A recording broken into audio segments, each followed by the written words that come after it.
ইতিমধ্যে আমরা 3 নম্বর ট্রাকটি আমরা শনাক্ত করতে যাচ্ছি। বরবসিয়া মাধ্যমিক বিদ্যালয়, একটি হাই স্কুল। ওইখানে অনেকগুলো মানুষ জলবন্দী হয়ে আছে, যার জন্য আমরা এখানে আমাদের খাবারগুলো নিয়ে যাবো। আর ইতি মুহূর্তে আমাদের 3 নম্বর গাড়িটাও প্রায় শেষের দিকে। ওই দেখতে পাচ্ছেন আমাদের ছোট ভাই দুজন অনেক পরিশ্রম করে যাচ্ছে ভলেন্টিয়ার হিসেবে, দেখতে পাচ্ছেন। আর এখান থেকে আমাদের যাইতে হলে হেঁটে যেতে হবে প্রায় 5 মিনিটের মতো। তো আমরা এখন হেঁটে যাব। আর আমিও এখান থেকে কয়েকটি প্যাকেট আর কি নেব। ওই স্কুলটাতে অনেকেই জলবন্দী হয়ে আছে, যার জন্য আমরা এই ত্রাণগুলো বিতরণ করব। এখানে জলবন্দী হয়ে সবাই এখন আশ্রয় কেন্দ্রে অবস্থান করছে, ওইখানে আমরা যাইতেছি। আমাদের প্রায় 700+ পরিবারের খাবার আমরা সংগ্রহ করে আমরা যাইতেছি। এখন আমাদের 3 নম্বর ট্রাকটি হালাস করতে যাইতেছি। প্রায় আমরা শেষের দিকে আছি, আলহামদুলিল্লাহ। আমাদের এই ত্রাণ বিতরণে অনেকটাই সাফল্য হয়েছে। আর এখন যাইতেছি আমরা একটি আশ্রয়স্থলে। আর এখানকার এলাকায় বিপুল পরিমাণ পানি দেখতে পাচ্ছেন। বন্যায় অনেক ঘরবাড়ি ডুবে গেছে, যার জন্য তারা ঘরে বন্দি হয়ে আছে এবং ঘর থেকে বের হয়ে তারা অন্য একটি সরকারি প্রতিষ্ঠান বা বিভিন্ন কোম্পানির প্রতিষ্ঠানে আশ্রয় নিয়েছে। দেখতে পাচ্ছেন আমাদের ভলেন্টিয়ার ভাইয়েরা ওই আশ্রয়স্থানে ত্রাণ বিতরণের মালগুলো নিয়ে যাচ্ছে। আর ইতিমধ্যে দেখতেছেন যে রাস্তা দিয়ে হাইটা যাইতেছি, এটা একটা রাস্তা, এটা একটা পাকা রাস্তা।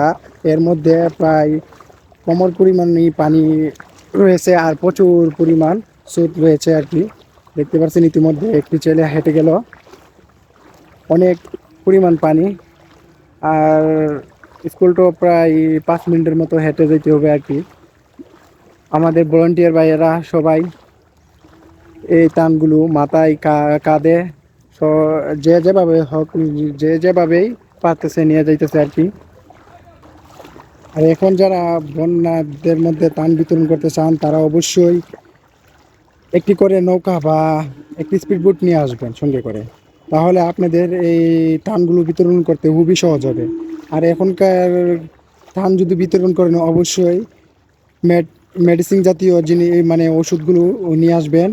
আর বাচ্চাদের জন্য অবশ্যই দুধ নিয়ে আসবেন, কারণ পর্যাপ্ত পরিমাণ চাল ডাল এতে দইলে শুকনো খাবার ওদের কাছে পর্যাপ্ত পরিমাণ আছে।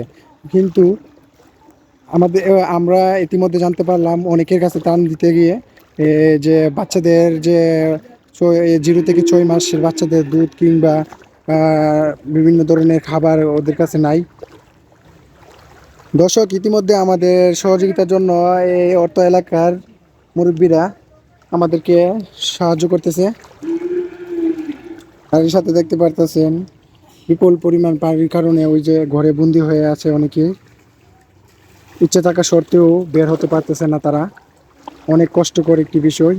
আমার কাছে এই দৃশ্যগুলো দেখে চোখ দিয়ে পানি বেরিয়ে আসলো আর কি। চোখের পানি থামানো একেবারেই সম্ভব হইতেছে না। গাইজ দেখতে পাচ্ছেন কত প্রচুর পরিমাণ স্রোত পানি প্রবাহিত হইতেছে গ্রামের দিকে। গাইজ দেখতে পাচ্ছেন যারা আশ্রয়স্থলে আসলে ইতিমধ্যে আমরা ওইখানে এসে পৌঁছলাম। আর দেখতে পাচ্ছেন এটা হলো একটা কবরস্থান, যেখানে কিনা কোমর পর্যন্ত পানি। এই কবরস্থানে আল্লাহ তাআলা সবাইকে হেফাজতে রাখুক এবং সকল কবরবাসীদের জান্নাত নসিব দান করুক।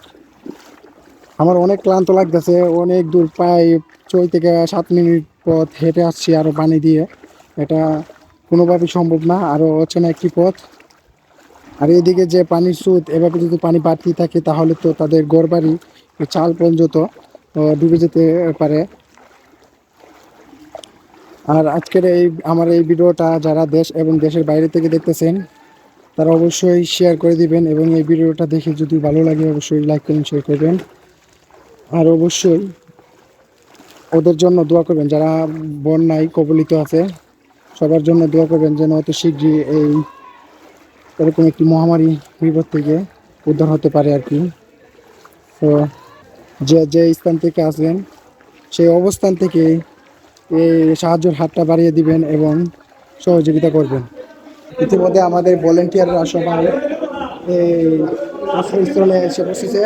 এখান থেকে সবাইকে ত্রাণগুলা বিতরণ করে দেবো। আমরা একটি শিক্ষা প্রতিষ্ঠানে আসছি, যেখানে বিপুল পরিমাণ পরিবেশ সবাই আসছে, যেখানে বিপুল পরিমাণ গাছ দেখেন। ইতিমধ্যে আমি এই আশ্রয় কেন্দ্রে আসছি, আর আশ্রয় কেন্দ্রে আসে আমার অনেকটি খারাপ লাগলো। দেখেন কি পরিমাণ পানি, এটা কিন্তু মাঠ, এই মাঠের মধ্যে দেখেন কি পরিমাণ পানি দেখেন।